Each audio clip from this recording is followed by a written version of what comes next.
স্বাগতম একটি নতুন ভিডিওতে। এই ভিডিওতে আমরা দেখব কিভাবে আমরা ক্যানভাতে এমন বাংলা লিখতে পারি। আমরা যদি এখানে ক্লিক করি এবং এখানে গিয়ে ফন্ট চেক করি, সেক্ষেত্রে দেখতে পারবো যে এখানে অনেকগুলো বাংলা ফন্ট থাকা সত্ত্বেও কিন্তু আমরা অনেক সময় বাংলা লিখতে পারি না। কারণ আমরা যদি বাংলা লিখি সেই বাংলার লেখাগুলো হয় ইউনিকোড ফন্টে। এখন ইউনিকোড থেকে আমরা কিভাবে বিজয় ব্যবহার করে লিখতে পারি সে বিষয়টা আজকে আমি আপনাদের সাথে শেয়ার করব। এখানে আমি নতুন একটি টেক্সট নিতেছি, হেডিংয়ের টেক্সট নিতেছি এবং নিয়ে এখান থেকে আমি একটি বাংলা লিখব। ধরেন আমি বাংলা লিখতেছি, আমি তোমার, জাস্ট এই কথাটি লিখলাম।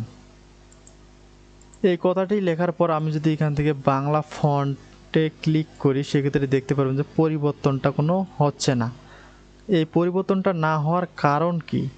এই পরিবর্তনটা না হওয়ার কারণ হচ্ছে আমি যে লেখাটি লিখেছি এই লেখাটি কোড হয়েছে ইউনিকোড এর মাধ্যমে। আমি যদি এই লেখাটিকে বিজয় বা এনসিতে রূপান্তরিত করি, সেক্ষেত্রে কিন্তু দেখতে পারবেন যে নিচে ফন্টের মতো কাজ করবে।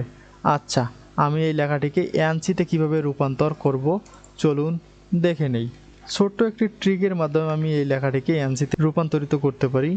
এই লেখাটিকে এখান থেকে কপি করে নেওয়ার পর আমরা নতুন একটি ট্যাব ওপেন করব এবং এখানে গিয়ে লিখব ইউনিকোড, বাংলা আছে, ইউনিকোড টু এনসি কনভার্টার লিখে আমরা সার্চ করব। এখানে সার্চ করার পর আপনি দেখতে পারবেন যে সবার উপরে একটা লিঙ্ক আছে। এই লিঙ্কে ক্লিক করবেন। ক্লিক করার পর এমন একটি ওয়েবসাইটে চলে আসবেন। এখান থেকে জাস্ট আপনাকে সিলেক্ট করতে হবে আপনি কোন কনভার্টারটা চুজ করতেছেন। আমরা যেহেতু ইউনিকোড থেকে এনসি V1-এ কনভার্ট করব, সেক্ষেত্রে এখানে এসে আমরা জাস্ট লেখাটি পেস্ট করে দেব। পেস্ট করে দেওয়ার পর এখানে দেখতে পারবো যে লেখাটি চলে এসেছে। এই লেখাটিকে এখান থেকে আমরা জাস্ট কপি করে নেব। কপি করে নেওয়ার পর এখানে আসার পর জাস্ট এখানে ক্লিক করে পেস্ট করে দেব। পেস্ট করে দিলে দেখতে পারবেন যে আমাদের ফন্টগুলো কাজ করা শুরু করেছে। এই ফন্টগুলো আপনি যেটাই ব্যবহার করবেন এখন সেই ফন্টটি কাজ করবে। আমরা চাইলে নিচে আরও যদি বাংলা ফন্ট থাকে সেগুলো আমরা দেখতে পারি। এই বাংলা ফন্টগুলো সচরাচর কাজ করতে চায় না। আমরা এখন যদি এই মেথডটি অ্যাপ্লাই করি, সেক্ষেত্রে দেখা যাবে যে খুব সহজেই কাজ করতেছে। আপনি চাইলে আপনার ডিজাইনের যে দক্ষতা আরও বাড়িয়ে ফেলতে পারেন এই ট্রিকটি অবলম্বন করে। কারণ আগে ক্যানভাতে বাংলা লিখতে গেলে অনেক সমস্যা হতো। এখন বিশেষ কিছু ফন্ট অ্যাড করার মাধ্যমে ক্যানভাতে আরও বিশেষ কিছু ডিজাইন তৈরি করা যায়।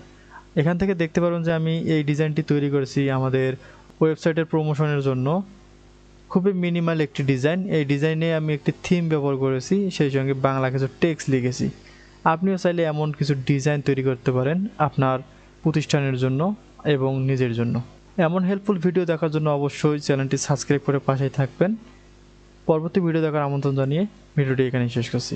আল্লাহ হাফেজ।